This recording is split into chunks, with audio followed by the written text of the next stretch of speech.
کریں گے دنیا کے لحاظ سے ابتداء زمین سے لے کر اب تک کے سارے حالات بیان کروں گی۔ ویڈیو میں آگے بڑھنے سے پہلے گزارش ہے کہ چینل کو سبسکرائب کریں۔ خدا نے ابتدا میں زمین اور آسمان کو تخلیق کیا، تب زمین ویران اور سنسان تھی، سمندر کے اوپر اندھیرا تھا اور خدا کی روح پانی کے اوپر بنش کرتی تھی۔ پھر خدا نے کہا کہ روشنی ہو جا، روشنی ہوگی۔ تب خدا نے دیکھا روشنی اچھی ہے، تو پھر خدا نے روشنی کو تاریکی سے جدا کیا۔ پھر خدا نے روشنی کو دن کہا اور تاریکی کو رات، اور شامل ہوئی، اس طرح شامل ہوئی۔ صبح ہوئی تب پہلا دن ہوا۔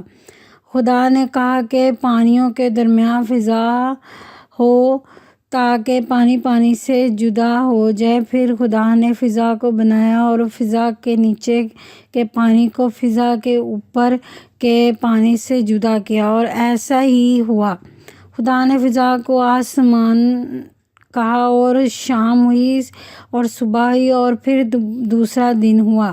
خدا نے کہا آسمان کے نیچے کا پانی ایک جگہ جمع ہونا ہو تو خشکی نظر آئے، اور ایسا ہی ہوا۔ اور خدا نے خشکی کو زمین کہا، اور جو پانی جمع ہو گیا تھا خدا نے اس کو سمندر کہا، اور دیکھا کہ اچھا ہے۔ خدا نے کہا زمین گھاس اور بیج دار پودوں اور پھلدار درختوں کو اپنی جنس کے موافق پھیلائے، اور جو زمین پر اپنے آپ ہی بیج رکھے اور اگائے، ایسا ہی ہوا۔ تب زمین میں گھاس اور پھلدار درختوں کو جن کے بیج ان کی جنس کے موافق ان میں ہی اگایا، اور خدا نے دیکھا کہ اچھا ہے۔ اور شام ہوئی اور صبح ہوئی تب تیسرا دن ہوا۔ خدا نے کہا فلک پر تا بنا کہ وہ دن کو رات سے الگ کرے، وہ نشانوں اور زمانوں دونوں اور برسوں کے امتیاز کے لیے ہوں، اور وہ فلک پر انوار کے لیے ہوں کہ زمین پر روشنی ڈالیں، اور ایسا ہی ہوا۔ تب خدا نے دو بڑے تابناک بنائے، ایک کرۂ اکبر سورج کے دن پر حکم کرے، اور ایک کرۂ اصغر چاند کے رات پر حکم کرے۔ اس نے ستاروں کو بھی بنایا، اور خدا نے اس فلک پر زمین روشنی ڈالی، اور دن پر اور رات پر حکم کرے، اور اجالے کو اندھیرے سے جدا کرے۔ خدا نے دیکھا کہ اچھا ہے۔ اور شام ہوئی، صبح ہوئی، تب چوتھا دن تمام ہوا۔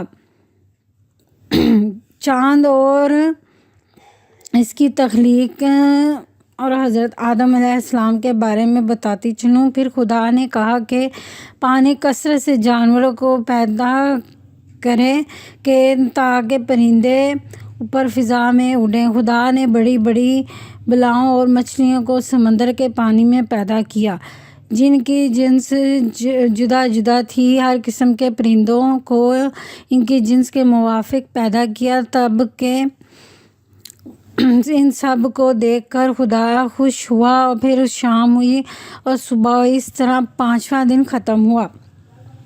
خدا نے کہا کہ زمین میں جانداروں کو پیدا کریں، رینگنے والے اور جنگلی جانوروں کو پیدا کیا، اسی طرح جنگلی جانوروں اور درندوں کے ہم جنس پیدا کیے، اور وہ بھی کہا اچھا ہوا۔ تب خدا نے کہا میں انسان کو اپنی صورت بناؤں گا تاکہ وہ سمندروں کی مچھلیوں، آسمانوں کے پرندوں اور زمین کے سب جانوروں پر اختیار رکھے۔ پھر خدا نے انسان کو اپنی صورت میں پیدا کیا، اس نے انسان کی جوڑی کو مرکز اور مذکر اور مؤنث میں پیدا کیا، اور انہیں برکت دی، اور انہیں کہا پھلوں، پھولوں، زمینوں، سمندر کے کل جانوروں پر اختیار رکھو۔ میں نے تمہارے کھانے کو پھل اور اناج پیدا کیا ہے۔ میں نے جانوروں اور پرندوں کے لیے پودے اور سبز اگایا ہے۔ پھر ایسا ہی ہوا، خدا نے ان سب چیزوں کو دکھایا جس کو اس نے پیدا کیا اور دکھایا یہ سب بہت اچھا ہے۔ شام ہوئی اور پھر صبح ہوئی، اس طرح چھٹا دن تمام ہوا۔ خدا نے اپنی تخلیق کے 7ویں دن اس طرح ختم کیا کہ 7ویں دن کی برکت دی اور اس دن کو مقدس ٹھہرایا۔